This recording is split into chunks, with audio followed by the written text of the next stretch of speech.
ഇന്ന് കള്ളൊഴിക്കാതെയുള്ള കള്ളപ്പമാണ് ഉണ്ടാക്കുന്നത്. അതിനായി ഇഡ്ലി റൈസാണ് എടുത്തിരിക്കുന്നത്. അരിയിലേക്ക് വെള്ളം ഒഴിച്ചു കൊടുക്കുകയാണ്. ഒരു 4-5 പ്രാവശ്യം വെള്ളം മാറ്റി നല്ലതുപോലെ കഴുകിയെടുക്കണം. കഴുകിയതിന് ശേഷം വെള്ളം ഡ്രെയിൻ ചെയ്ത് വെച്ചിരിക്കുന്നതാണ്. അരിയിലേക്ക് വീണ്ടും വെള്ളം ഒഴിച്ചു കൊടുക്കുകയാണ്. മിനിമം ഒരു 6 മണിക്കൂർ നേരത്തേക്കെങ്കിലും ഇത് സോക്ക് ചെയ്ത് വെക്കണം. 6 മണിക്കൂറിന് ശേഷം സോക്ക് ചെയ്ത് വെച്ച വെള്ളം കളഞ്ഞിട്ട് ഒന്നുകൂടി കഴുകിയെടുത്തിരിക്കുകയാണ്.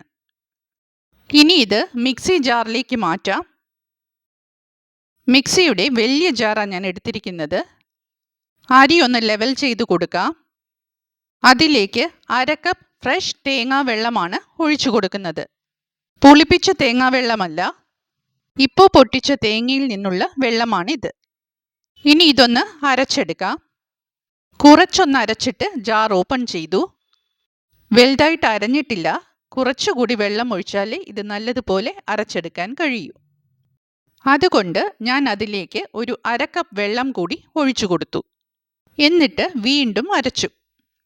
ഇനി കപ്പി കാച്ചാൻ കുറച്ച് മാവ് എടുക്കണം. ഈ മാവിൻ്റെ ടെക്സ്ചർ കണ്ടോ? ഇതൊന്നുകൂടി അരയ്ക്കുവാണെങ്കിൽ നല്ല ഫൈനായിട്ട് അരഞ്ഞു കിട്ടും. എന്ന് പറഞ്ഞാൽ വളരെ കുറച്ച് തരിതരിപ്പുള്ള മാവായിട്ടാണ് ഇതിരിക്കുന്നത്. 1 കപ്പ് അരിയല്ലേ എടുത്തിരിക്കുന്നത്. അതുകൊണ്ട് 1 ടേബിൾ സ്പൂൺ മാവാണ് ഇതിൽ നിന്നും കപ്പി കാച്ചാനായിട്ട് എടുക്കുന്നത്.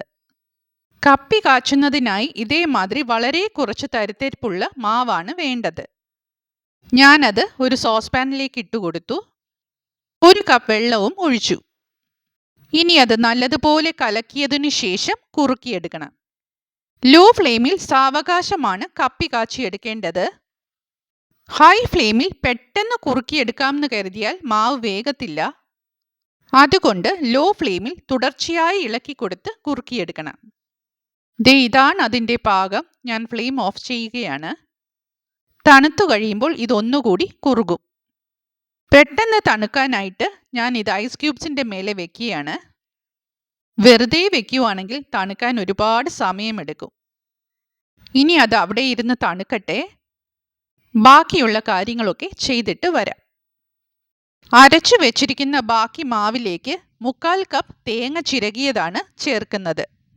കള്ളപ്പത്തിന് കുറച്ച് തേങ്ങ കൂടിയാലും കുഴപ്പമില്ല. ചെറിയ ഉള്ളിയും ഒരു ചെറിയ വെളുത്തുള്ളിയുമാണ് അതിലേക്ക് ഇട്ടു കൊടുക്കുന്നത്. വെളുത്തുള്ളി ഇത്രയും മതി. അതിനുശേഷം 2 ടേബിൾ സ്പൂൺ പഞ്ചസാരയാണ് ഇട്ടു കൊടുക്കുന്നത്. ഇനി ചേർക്കുന്നത് ഇൻസ്റ്റൻറ്റ് ഈസ്റ്റ് ആണ്. ആവശ്യമായ ഉപ്പ് കൂടി ചേർക്കാം. അതെല്ലാം ഒന്ന് ലെവൽ ചെയ്ത് കൊടുക്കാം. ഇനി അതിലേക്ക് 1 കപ്പ് വെള്ളം കൂടി ഒഴിച്ചു കൊടുക്കുകയാണ്. നല്ലതുപോലെ അരച്ചെടുക്കാം. നല്ല ജീരകം ചേർക്കാൻ ഞാൻ മറന്നുപോയി. അതുകൊണ്ട് ഇടയ്ക്കൊന്ന് ഓപ്പൺ ചെയ്തിട്ട് അതുകൂടി ഇട്ടുകൊടുക്കുകയാണ്. ഇനി നല്ല ഫൈനായിട്ട് അരച്ചെടുക്കണം. നല്ലപോലെ അരച്ചെടുത്തിട്ടുണ്ട്. ദോശ പോലെയല്ലേ ഇതുണ്ടാക്കുന്നത്. അതുകൊണ്ട് കൂടുതൽ വെള്ളം ചേർക്കാൻ പാടില്ല. എന്നാൽ ഫെർമെന്റ് ചെയ്യണമെങ്കിൽ മാവ് കുറച്ച് ലൂസായിരിക്കുകയും വേണം. ഇതാണ് അതിൻ്റെ പാകം. ഇനി ഇതിലേക്ക് തണുത്ത കപ്പി കാച്ചിയതും ഒഴിച്ചു കൊടുക്കണം. ഒരു കാര്യം ശ്രദ്ധിക്കാനുള്ളത്, ഇനി ഇത് അരച്ചെടുക്കാൻ പാടില്ല. പൾസ് ചെയ്തെടുക്കാനേ പാടുള്ളൂ. ഒരു 3-4 പ്രാവശ്യം പൾസ് ചെയ്തെടുക്കണം. അതിനുശേഷം ഒരു വലിയ പാത്രത്തിലേക്ക് ഒഴിച്ചു കൊടുക്കുകയാണ്. ഇതിലാവുമ്പോൾ നിങ്ങൾക്ക് കാണാനും കഴിയും. ഈസ്റ്റ് ചേർക്കുന്നതല്ലേ, അപ്പോൾ ചെറിയ പാത്രത്തിൽ ഒഴിച്ചു വെക്കുവാണെങ്കിൽ ഫെർമെന്റ് ചെയ്ത് കഴിഞ്ഞാൽ പുറത്തേക്കൊക്കെ ചാടിപ്പോവും. കൈ കൊണ്ട് നല്ലതുപോലെ മിക്സ് ചെയ്തെടുക്കണം. ഇങ്ങനെ ചെയ്യാതിരിക്കരുത്.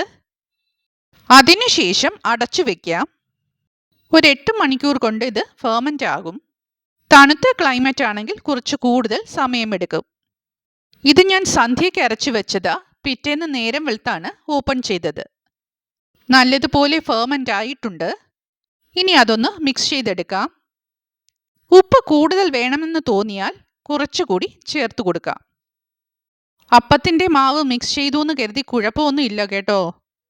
ഈ വീഡിയോ നിങ്ങൾക്ക് ഇഷ്ടമായിട്ടുണ്ടെങ്കിൽ ലൈക്ക് ചെയ്യാനും സബ്സ്ക്രൈബ് ചെയ്യാനും ഷെയർ ചെയ്യാനും മറക്കരുത് കേട്ടോ. ഫീഡ്ബാക്ക് തരികയും വേണം. ഇനി ഇത് ഉണ്ടാക്കുന്നത് എങ്ങനെയാണെന്ന് കാണിച്ചു തരാം. ഫ്ലെയിം ഓൺ ചെയ്ത് കൊടുത്തു. ചെറിയ ചൂടിനായിരിക്കണം മാവ് ഒഴിച്ചു കൊടുക്കേണ്ടത്. ഒഴിച്ചാൽ മാത്രം മതി, പരത്തരുത്. ഇതൊക്കെ ഈ കള്ളപ്പത്തിൻ്റെ സ്പെഷ്യാലിറ്റിയാണ്.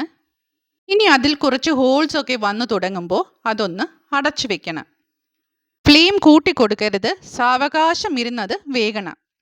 ഒരു 5 മിനിറ്റ് കഴിഞ്ഞ് ഓപ്പൺ ചെയ്യാം. ഇത് ഇഡ്ഡലി ചെമ്പിൻ്റെ അടപ്പാണ്. ഇത് വെച്ച് അടയ്ക്കുന്നത് നല്ലത്. ഞാനത് ഓപ്പൺ ചെയ്യുകയാണ്. ദോശ തിരിച്ചിടുന്നത് പോലെ ഇത് തിരിച്ചിടാൻ പാടില്ല. കള്ളപ്പം കുക്കായിട്ടുണ്ട്, എടുത്തു മാറ്റുകയാണ്. ഇവിടുത്തെ ആവശ്യത്തിനുള്ള കള്ളപ്പമൊക്കെ ഞാൻ ഉണ്ടാക്കിയെടുത്തു. ഞാനത് ബീഫ് റോസ്റ്റിൻ്റെ കൂടെയാണ് കഴിച്ചത്. ഈ റെസിപ്പി ഇഷ്ടമായിട്ടുണ്ടെങ്കിൽ ഒന്ന് സപ്പോർട്ട് ചെയ്യണം കേട്ടോ. മറ്റൊരു റെസിപ്പിയുമായി വീണ്ടും വരാം.